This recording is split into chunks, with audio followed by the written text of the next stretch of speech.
C'est marqué sur ce que vous venez de voir. On va s'intéresser maintenant à l'actualité de la consommation. Ça concerne chacun d'entre vous. Vous vous souvenez du scandale des lasagnes? À l'intérieur, vous attendiez à de la viande de bœuf. Eh ben non, c'était du cheval et encore du vieux cheval. Bon, c'était il y a quelques années et vous avez envie d'avoir des choses que vous connaissez dans votre assiette, dont vous connaissez la provenance, ce qu'on appelle la traçabilité. Bon, alors, il y a une mesure, tout ce qu'il y a de plus officiel qui vient d'être utilisé. Alors, c'est une expérience, hein.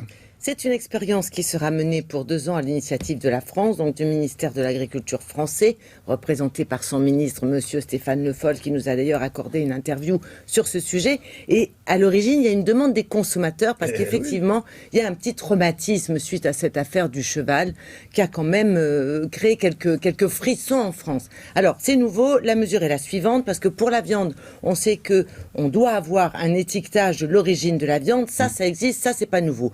En revanche, lorsque la viande devient un ingrédient inséré dans un plat cuisiné, à partir du moment où il y a plus de 8% de produits, eh bien, on doit savoir quelle est l'origine de l'animal, dans quel pays la bête a été élevée, elle est née, élevée et abattue dans quel pays. Même chose pour le lait, votre plateau de fromage ou votre yaourt, vous saurez dorénavant quelle est l'origine du lait, c'est-à-dire le lieu de collecte et de transformation. Et tout ça pour 2 ans. Donc nous avons rencontré le ministre pour savoir comment ça s'est passé, quand prend effet cette mesure. Et l'Europe dans tout ça, en fait, et l'Europe, c'est lui qui avait négocié avec l'Europe, parce que c'est une première en Europe, et c'est pour ça que c'est testé pendant 2 ans, et qu'on verra au bout de 2 ans ce que ça donne.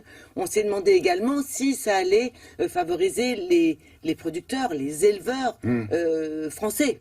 L'agriculture française, parce qu'on aime bien en France avoir des produits français. Donc la réponse est en image avec en prime l'intervention d'un fabricant, parce que pour eux aussi ça peut représenter des contraintes supplémentaires.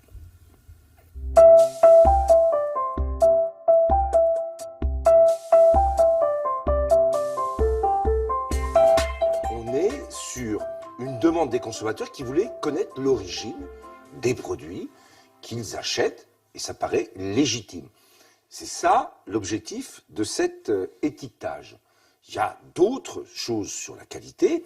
La seule chose qui est certaine, c'est que dans les productions en France, lorsqu'il y a un animal qui est né, qui a été élevé, qui a été abattu, il respecte les conditions de bien-être animal, et c'est très important.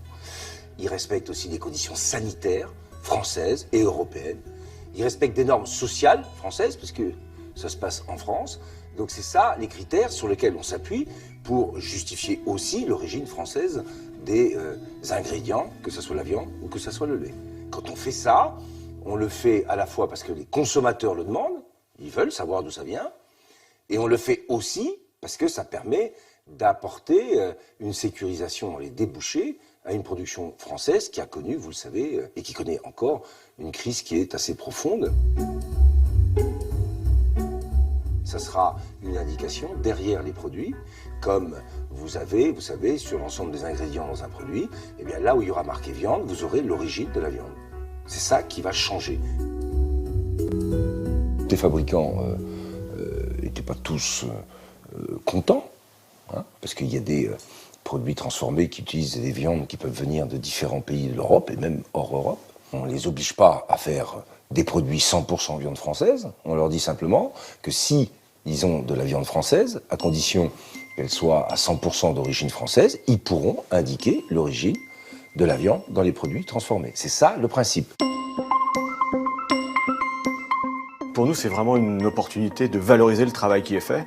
La traçabilité, elle existait déjà, hein. Chacun sait exactement d'où viennent les produits. Le fait de l'indiquer, ça amène à travailler sur la façon dont on va produire de manière plus précise.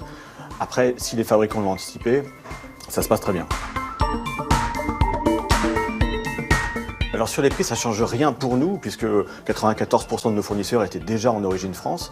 En revanche, ça va nous amener à valoriser des choses supplémentaires, comme par exemple la façon dont les animaux sont élevés, sur les antibiotiques, sur les labels, comme le label rouge, le bleu blanc cœur, qui sont des éléments de qualité supplémentaires. Bon, il va falloir écouler les stocks existants. Là. Absolument, pour les 3 mois. Les fabricants ont 3 mois pour écouler les traçabilité stocks totale. Déjà établis, déjà étiquetés, oui. Et dans 3 mois pour gagner en traçabilité totale. Ça concerne évidemment toutes les viandes, c'est-à-dire pas uniquement le bœuf, et Toutes pour les viandes, toutes les viandes, le transformées. porc, voilà, et la viande qui est insérée dans un produit transformé, par D'accord. exemple un plat cuisiné, c'est-à-dire pas le steak que vous allez Non, acheter bien sûr, ça, en c'est tant autre que chose. steak ou le rôti, pas la viande prête à consommer telle quelle, la viande insérée comme ingrédient dans un plat cuisiné.